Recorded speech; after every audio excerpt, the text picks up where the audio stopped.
جی بسم اللہ الرحمن الرحیم. السلام علیکم دوستو. میچ آپ نے دیکھ لیا. لقمان صاحب کی آنکھوں میں آنسو آپ کو نظر آ رہے ہوں گے. بڑے اداس ہیں پاکستان کے لیے. ان کو بڑی امیدیں تھی اور جو فخر اور فرحان نے اننگز کھیلی جو 212-13 رنز بنا لیے تھے کیونکہ وہ بھی 15-20 رن شاٹ تھے. 176 کا آغاز تھا یار. آپ 16 اوور میں 176 پہ کوئی آؤٹ نہیں تھا اور پھر آخری ہماری پوری ٹیم ہی 30-35 رن بنا سکی. اور آپ فخر کے 100 فرحان کے 100 اور فخر کے 84 نکال دیں تو باقی تو پوری ٹیم میں کوئی ایک لڑکا ایسا نہیں ہے جو ڈبل فگر میں داخل ہوا ہو. بہرحال امید پیدا ہو گئی تھی پاکستان کو. میں خیال جس طرح کی ہم سوچ رہے تھے آج پہلی بار ہم نے 4 ریگولر بالر کھلائے, شاہین, نسیم, ابرار اور عثمان, تو کچھ لگ رہا تھا کہ شاید کچھ کر پائیں گے. اور شروع میں آغاز بھی کوئی برا نہیں تھا.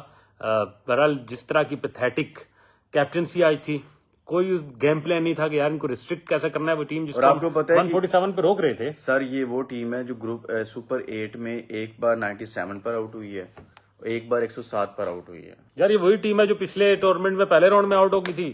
چیمپئن ٹرافی کے بھی پہلے راؤنڈ میں آؤٹ ہوگی, ابھی جا کے دوسرے راؤنڈ میں آؤٹ باقی ہوگی. ٹیمیں اسے 100 رنز پر 107 پر آؤٹ کر رہی ہیں اور ہم اس سے 200 کتنا کیا ہے, 200. وہ بھی امپائر کی مہربانی, اس نے 5 وائڈ رن نہیں سے. دی. ہاں جی. امپائر کی مہربانی کو اس نے وائڈ نہیں دی, وہ وائڈ تھی میرے خیال میں. ہاں, اور ہم اس سے صرف 5 رن سے میچ جیتے. میرے خیال میں سری لنکا جیت گیا. 65 رن سے جیتنا تھا. ہاں میچ سری لنکا جیت گیا. جس طرح سے ہم نے ہمارا انہوں نے پھینٹا لگایا.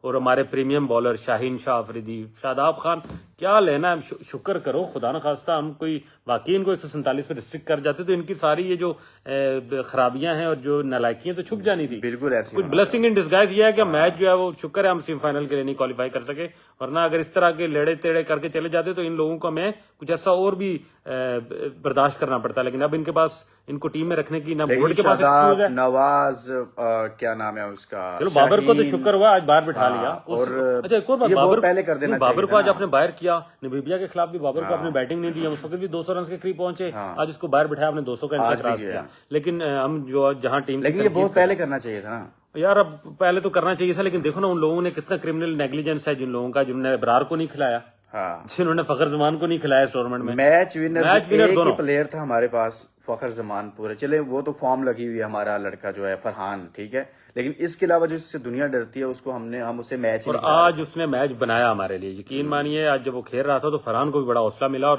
وہ جو ہم نے تاریخی ایک ہماری لانگسٹ پارٹنرشپ ہے پاکستان کی T20 میں. اور آغا جی کو خود دیکھیں نا یار, کیا پرفارمنس ہے. مطلب آغا جی 7 میچز میں اس کے 60 رنز. اور آج بھی میں نے دیکھا جب آؤٹ ہوئے تو عثمان خان کو آپ نے پھر جا کے بالروں کے پیچھے بھیجا. بھائی کیوں؟ پھر شاداب خان میں ایسی کیا چیز ہے کہ آپ چوتھے نمبر پہ تیسرے نمبر پہ آپ اسے بیٹنگ کرواتے ہو یار. مطلب اس کی ایک چیز تو ثابت ہوئی نا یار, لقمان کے کوئی بندہ پوری ٹیم میں کوئی بندہ نہیں ہے جسے ہم لے کے چلیں. میں شاداب نے 199 رنز کیے, 12 وکٹیں ہیں اس کی. مطلب مجھے بتاؤ گے اس بیس پہ آپ 10 میچز ایک بندے کو کھلاتے ہیں, وہ 200 سکور نہیں کر رہا. اور میں آج بھی ایکسپیکٹ کر رہا تھا اگر آپ شاداب یا نواز کی جگہ آپ سائم کو اتنا آپ نے چانس دیا تو آج بھی اسے لے جاتے, بیٹنگ اسٹرانگ کرنی تھی نا. لیکن آج آپ نے باہر کے بہرحال کلوز ہم اس کو اس طرح کرتے ہیں کہ پاکستان ٹیم واپس آ رہی ہے اور پاکستان کا فیوچر اب ڈیفائن ہو گیا ہے کہ ہم نے شاید شاہین کے ساتھ بھی T20 نہیں کھیلنی, ہم نے بابر کے ساتھ تو کنفرم نہیں کھیلنی. شاداب اب جو ہے وہ اسلام آباد یونائٹیڈ کی کپتانی کریں یا وہ رمضان اور اس کوچ کے ساتھ بھی نہیں کھیلنی اگر کھیلنی ہے. آج جسوریا کا آخری دن تھا, ان کی ٹیم نے ان کو جو ہے وہ ٹریبیوٹ دیا. تو ہماری ٹیم, ہمارا بھی اللہ کرے کوچ کا یہ آخری دن ہو کہ ہم جو ہے وہ ایک بہتر لائن پہ چل سکیں. آپ سے اجازت اس بات پہ چاہیں گے کہ دل چھوٹا نہیں کرنا, ایک اچھی یہ اس کو آپ بلیسنگ ان ڈسگائز سمجھیں کہ یار جان ان سو کالڈ اسٹار سے اس بدترین پرفارمنس کے بعد ہماری جان چھوٹے گی اور ہم ایک بہتر ٹیم بلڈ کر سکیں گے. ہمیں اب لوگ وہ چاہیے جو ینگ, انرجیٹک, پوٹینشیل اور ڈومیسٹک کی تلاش جاری رکھیں گے. کیونکہ فرحان آپ کو ڈومیسٹک سے ملا ہے. فرحان کی ساری کلاس, ساری پرفارمنس, سب کچھ اس کو ٹریبیوٹ پیش کرتے ہیں. اسے نہ جگہ بنے اس نے ورلڈ ریکارڈ آج 2 بنا دیے. ایک ورلڈ ریکارڈ یہ کہ ایک ایونٹ میں 2 سینچریز اور ٹاپ رن گیٹر. پہلے اس نے بابر اعظم کو کراس کیا, پھر کوہلی کو کراس کیا اور ثابت کیا کہ جو لوگ گراؤنڈ سے آتے ہیں, جو سسٹم سے آتے ہیں, وہ کامیاب ہوتے ہیں. اپنا خیال رکھیے گا. اللہ حافظ.